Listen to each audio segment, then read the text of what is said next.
नहीं थी से मदीना पहुंचे। मदीना खुद उस वक्त मदीने से पहले युजरब शहर होता था। युजरब मतलब बदहाल, बेकार, बीमार, एक लानत मलामत की शक्ल थी।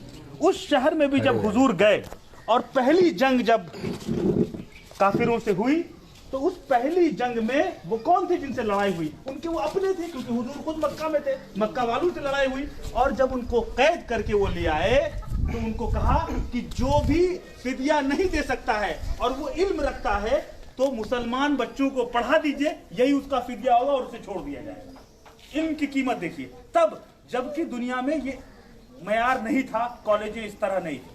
तो आज जब दुनिया में तरक्की की राहें हमवार करने के लिए हर कोई कोशिश कर रहा है। देखिए, इनफरादी तौर पर जो खेती कर रहा है वो भी चाहता है कि मैं ज्यादा पैसे कमाऊं ताकि एक अच्छी जिंदगी जी सकूं। जो बिजनेस कर रहा है उसका भी मकसद वही है, जो नौकरी कर रहा है उसका भी मकसद वही है। गोया कि हर आदमी अपनी जिंदगी में सुकून चाहता है, हर आदमी तरक्की चाहता है, हर आदमी बेहतरी चाहता है। तो इसके लिए जरूरी है कि सबसे पहले हम तालीम के निज़ाम को आम करें। और चूंकि दौरे जदीद में जिस वक्त हम मुल्क हिंदुस्तान का हिस्सा हैं, मुल्क के शहरी हैं, इस वक्त हम पर दो बड़ी जिम्मेदारियां हैं।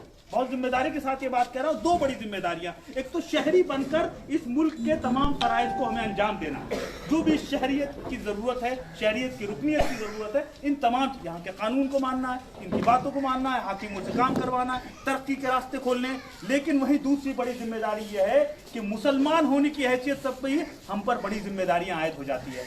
आज अपने दीन के साथ, अपनी सकाफत के साथ, सिर्फ गोया एक बात मैं कहना चाहूंगा कि आप अपनी जरूरतों को मुंह खोलकर अवाम तमाम जरूरतों को रखें अपने नुमाइंदों के पास, डरे नहीं। इस मुल्क के हम हाकिम हैं। इनडायरेक्टली डेमोक्रेसी में वोटर ही मुल्क का बादशाह होता है। बादशाह खत्म हो गई, मोनार्की खत्म हो गई, वोटर ही मुल्क का बादशाह होता है। इसीलिए आप अपनी जरूरतों को सबसे पहले अपने नुमाइंदों के पास रखें और उन्हें कहें कि डेमोक्रेसी में 5 साल का वक्फा सिर्फ इसलिए दिया जाता है कि आपको हम टेस्ट कर सके। अगर इस दफा इन जरूरतों को आप पूरा नहीं कर पाते हैं तो अगली दफा आप मत आइएगा यहाँ पर।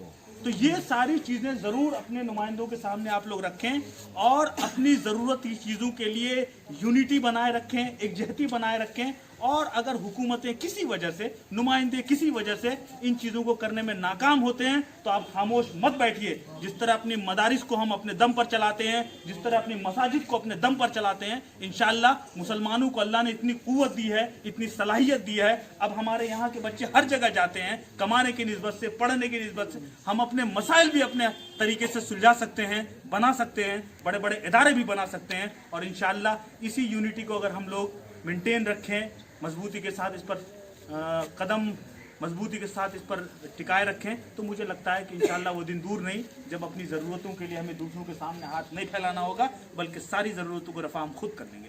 खुदा हाफ़िज़।